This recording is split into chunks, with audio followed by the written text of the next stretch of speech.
नमस्कार दर्शक बंधु आउ एक भयर एपिसोड को आपण मानक स्वागत। आज कहानीटी आम सह शेयर करिसेंती राजेंद्र भाई। तेणु सर्वप्रथम राजेंद्र भाई आपण को बहुत बहुत धन्यवाद। आपणकर बहुमूल्य समय बाहर करी आम सह एहीपरि एक इंटरेस्टिंग कहानी शेयर करिथिबारु।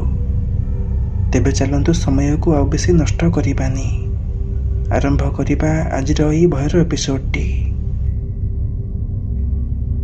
राजेंद्र भाई कहिथांती, बंधु माने आजिकालीर समय रे प्राय लोक माने गाँ छाड़ी सहर को चली आसुचंती। से काम चक्कर रे हेउ कि पढ़ा लेखा चक्कर रे हेउ। मु भी केबे गाँ छाड़ी सहर को आसी थाए काम चक्कर रे। गाँ रे मोर गोटे छोट घर थाए जहा कि बहुत पुराना हो जाई थाए। आउ मते सहर रे रही काम करिबार प्राय 5 वर्ष बीती सारी थाए। तो मु चिंता करे कि चलो किछि दिन टिके गाँ आड़े बुली बालिकी आसीबा। एही कथा मन रे चिंता करी मु बाहरी पड़े गाँ आड़ को जीवा पाई। मो गाँ केन्द्रापड़ा जिलार डेराबिस अंचल रे। देखिबाकू गाँटी बहुत छोट अटे। आउ जेउठी मो घर थाए से पाख एरिया खाली जंगल रे परिपूर्ण। मु सही दिन सकाळ 10टा समय रे ट्रेन रे बसी मो गाँ आड़ को बाहरी पड़े। पाखापाखि 9 घंटा 9.5 घंटार लंबा सफर परे शेष रे मु मो गाँ स्टेशन पाखरे आसी पहुंची जाए। सेठारु मो गाँ बहुत दूर थाए, पाखापाखि प्राय 5-7 किलोमीटर रास्ता हेबो। तो मते सेठू निहाती गोटे ऑटो करिकी जिबार थाए। स्टेशन बाहर छिड़ा होइतिबा 5-7टा ऑटो वालांकु मु आगुकु जिबा पई पचारे। प्रथमे तो से मो सह आगुकु जिबा पई राजी होई जाआंती, किंतु जेते बेले मु मो गाँर ना कुहे से माने मते सफा सफा मना करि दियंती। एहा देखि मु पूरा चिंतारे पड़ी जाए कि काहेकि माने मो सह जिबा पई राजी हेउ नाहांती। एमिति कौन हो जाइछि मो गाँ रे। मु एही कथा चिंता करुथाए कि सेते बेले मते आउ गोटे ऑटो वाला नजर आसे। मु तांकु जाई पचारे तो से मो सह जिबा पई संगे संगे राजी होई जाए। राति सेते बेलकु बहुत अनेक होई सारी थाए, तेणु से भड़ा बहुत अधिक मागु थाए। आउ ता उपरे भी अन्य कोनसी ऑटो वाला मो सह जिबा पई राजी भी हेउ नथांती। तो मते बाध्य होई 2 गुणा अधिक पैसा देई ता सह जिबाकु पड़े। जिबा बाटरे मु से ऑटो वाला को मो गाँ संपर्क रे पचारे तो से ऑटो वाला मते कहे कि मु ए जगह रे नुआ आज्ञा, मते एठी 10 दिन भी होइनी। आ आपनक गाँ को मु आज प्रथम थर पई जाउछि। ऑटो वालार मुहरु एही सब कथा सुनी मु एकदम चुप होई जाए। आउ चुपचाप ऑटोरे बसी प्रकृत घटना कौन होइथिबो भाबी मु आगो को बढ़िबाकू लागे। पाखापाखि अध घंटा 45 मिनिट परे मु आसी मो गाँ मुंडरे पहुंची जाए। आउ से ऑटो वाला को ता भड़ा देई मो घर आड़ को बाहरी पड़े। राति सेते बेलको पाखापाखि 12टा बाजी सारी थाए। गाँ पूरा सुनसान पड़ी थाए। गाँर रास्ता रे केवल मते छाड़ी देले दूर दूर पर्यंत सेमिति कहीं भी नजर आसु नथांती। आउ जेमिति मु मो घर पाखरे पहुंचेछि तो अचानक मते गोटे कला छाई मो घर सामने रे नजर आसे। मु एकदम चमकी पड़े आउ एपाख से पाख देखिबाकू लागे, किंतु सेठारे मते सेमिति कहीं भी नजर आसंतीनी। मु किछि समय घर बाहर छिड़ा होई मो घर को टिके देखिबाकू लागे। मते मो घर देखिबाकू टिके अलगा प्रकार ओ अजब अनुभव हेउथाए। घरर चारि पाखरे बड़ बड़ गछ उठी जाई थाए। आउ घर मशाणी सदृश मने हेउथाए। आउ आग अपेक्षा बहुत पुराना भी होई सारी थाए। कांथ गुड़ाक सब भांगी सारी थाए। आउ छातर टाइल गुड़ाक सब कणामान हो जाई थाए। तो एमिति एक घरे मु एबे रही परिबि नाही। तो मु मोर गोटे सांग को फोन लगाए। से फोन रिसीव करे तो मु ताको मोर आसीबार खबर जणाई दिए। ଆଉ କହେ କି ମୁଁ ଏବେ ମୋ ଘର ପାଖରେ ଛିଡ଼ା ହୋଇଛି। ମୋ ପାଟିରୁ ଏହି କଥା ଶୁଣିବା କ୍ଷଣି ସେ ତୁରନ୍ତ ମୋତେ କହେ, ତୁ ଯେତେ ଜଲ୍ଦି ହେବ ମୋ ଘର ଆଡ଼କୁ ଚାଲି ଆସେ। ଯେତେ ଜଲ୍ଦି ପାରିବୁ ସେତେ ଜଲ୍ଦି ଚାଲି ଆସେ। ଏହା କହି ସେ ଫୋନ୍ କାଟିଦିଏ। ମୋତେ ବି ରାତିଟା କଟେଇବା ପାଇଁ ଏକ ଛାତର ତଲାସ ଥାଏ। ତେଣୁ ମୁଁ ତା ଘର ଆଡ଼କୁ ବାହାରି ପଡ଼େ।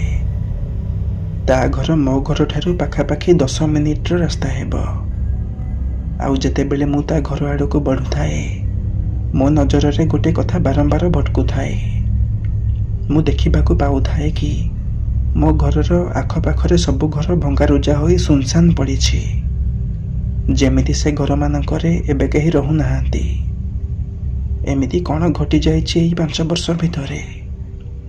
ଏହା ଭାବି ଭାବି ମୁଁ ଆଗକୁ ବଢ଼ୁଥାଏ କି ସେତେବେଳେ ମୋର ମନେ ହୁଏ ଯେମିତି କେହି ଜଣେ ମୋର ପିଛା କରିବାରେ ଲାଗିଛି।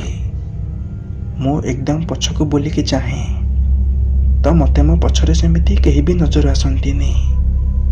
ମୁଁ ପୁଣି ଆଗକୁ ବଢ଼ିବାକୁ ଲାଗେ କି ସେତେବେଳେ ମୋତେ ମୋ ସାମ୍ନାରେ ମୋ ସାଙ୍ଗ ନଜର ଆସେ, ଯିଏକି ମୋ ଆଡ଼େ କାଫି ଜୋରସେ ଦୌଡ଼ି ଦୌଡ଼ି ଆସୁଥାଏ। ସେ ମୋ ପାଖରେ ପହଞ୍ଚି ମୋ କାନରେ କୁହେ, ତୁ ଜଲ୍ଦି ଏଠୁ ଚାଲ, ଏଠି ରହିବା ଜମାରୁ ବି ସୁରକ୍ଷିତ ନୁହଁ। ମୋତେ ତାର ଏକଥା ଯଦିଓ ବୁଝା ପଡ଼େ ନାହିଁ, କିନ୍ତୁ ତଥାପି ମୁଁ ତା ସହ ଆଗକୁ ଯିବାକୁ ଲାଗେ। ଆଉ ଯେତେବେଳେ ମୁଁ ତା ଘରେ ଆସି ପହଞ୍ଚିଯାଏ ତ ସେ ମୋତେ କହେ, ତୋ ଘରକୁ ଗୋଟେ କଳା ଶକ୍ତି ତା କବ୍ଜାକୁ ନେଇସାରିଛି। ତୁ ସେଠି ଜମାରୁ ବି ରହିପାରିବୁ ନାହିଁ। ଆଉ ତୋ ଘର ପାଖ ଦେଇ ଯେ କେହି ବି ଯାଏ ତା ସହ କିଛି ନା କିଛି ବଡ଼ ଅଘଟଣ ନିଶ୍ଚୟ ଘଟିଥାଏ। ମୁଁ ଏସବୁ କଥାରେ ତିଳେ ମାତ୍ର ବିଶ୍ୱାସ କରେ ନାହିଁ। ତେଣୁ ସେଦିନ ରାତିଟା ମୁଁ ସେଇଠି ଖାଇ ପିଇକି ଆରାମସେ ଶୋଇଯାଏ। ପରଦିନ ସକାଳେ 4ଟା ମୂଲିଆଙ୍କୁ ଡାକି ନିଜ ଘରକୁ ରିପେୟାର କରିଦିଏ। ଆଖପାଖର ସବୁ ଗଛପତ୍ରକୁ କାଟି ସଫାସୁତରା କରିଦିଏ। ଆଉ ସବୁ ଅଳିଆ ଅପରିଷ୍କାରକୁ ପୋଡ଼ି ପାଉଁଶ କରିଦିଏ। ତାପରେ ପାଖ ମାର୍କେଟକୁ ଚାଲିଯାଏ କିଛି ଜିନିଷ ଆଣିବା ପାଇଁ। ଏହିସବୁ କରୁ କରୁ ମୋତେ ପୁରା ସନ୍ଧ୍ୟା ହୋଇସାରିଥାଏ। କହିବାକୁ ଗଲେ ଦିନଯାକ ମୋର ଏହିସବୁ କାମରେ ବିତିଗଲା। କିନ୍ତୁ ମୋ ଦ୍ୱାରା ଗୋଟେ ବହୁତ ବଡ଼ ଭୁଲ ହୋଇଯାଇଥାଏ। ମୁଁ ବିଜୁଳି କନେକ୍ସନ ଯୋଡ଼ିବା ଭୁଲି ଯାଇଥାଏ। ରାତି ସେତେବେଳକୁ ପାଖାପାଖି 9ଟା ବାଜି ସାରିଥାଏ। ଆଉ ଚାରିଆଡ଼େ ପୁରା ଅନ୍ଧକାରମୟ। ମୋ ଘରେ 2ଟି ରୁମ୍ ଥାଏ। ସେଥିରୁ ଗୋଟେ ରୁମ୍ରେ ମୁଁ ଲଣ୍ଠନ ଲଗାଇ ଦିଏ।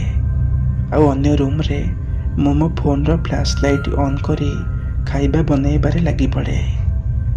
ଯେତେବେଳେ ଖାଇବା ବନାଉଥାଏ ସେତେବେଳେ ମୋତେ ଅନ୍ୟ ରୁମ୍ରେ କିଛି ଗୋଟେ ଜୋରସେ ଭାଙ୍ଗିବାର ଆବାଜ ଶୁଣାଯାଏ।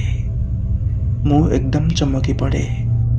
ଆଉ ରୋଷେଇ ଛାଡ଼ି ସେ ଅନ୍ୟ ରୁମ୍ ଆଡ଼େ ଦୌଡ଼ିଯାଏ। ସେଠାରେ ପହଞ୍ଚି ଯାହା ସବୁ ମୁଁ ମୋ ଆଖିରେ ଦେଖେ ତାହା ଦେଖି ମୋର ହୋସ ହିଁ ଉଡ଼ିଯାଏ। କଣ୍ଟାରେ ଝୁଲୁଥିବା ଲଣ୍ଠନଟା ଯେମିତି ରହସ୍ୟମୟ ଅବସ୍ଥାରେ ଭାଙ୍ଗିରୁଜିକି ତଳେ ପଡ଼ିଥାଏ। ଆଉ ସେ ରୁମ୍ରେ ଏକ ଅଜବ ପ୍ରକାରର ନୀରବତା ଖେଳି ଯାଇଥାଏ। ମୁଁ ସେ ରୁମ୍କୁ ବନ୍ଦ କରି ଅନ୍ୟ ରୁମ୍କୁ ଚାଲି ଆସେ। ତାପରେ ଖାଇବା ପ୍ରସ୍ତୁତ ହୋଇସାରିବା ପରେ ଯେତେବେଳେ ମୁଁ ଖାଇବା ପାଇଁ ବସେ ସେତେବେଳେ ମୋତେ କୌଣସି ଏକ ସ୍ତ୍ରୀ ଲୋକର ଜୋର ଜୋରରେ କାନ୍ଦିବାର ଆବାଜ ଶୁଣାଯାଏ। ଆବାଜ ଶୁଣି ମନେ ହୁଏ ଯେମିତି ସେ ଆବାଜ ମୋ ପାଖ ରୁମ୍ରୁ ଆସୁଛି। ମୁଁ ଖାଇବା ଛାଡ଼ି ଦେଖିବାକୁ ଯାଏ। ଆଉ ଯେମିତି ମୁଁ କବାଟ ଖୋଲେ ସେ ଆବାଜ ଆସିବା ଅଚାନକ ବନ୍ଦ ହୋଇଯାଏ।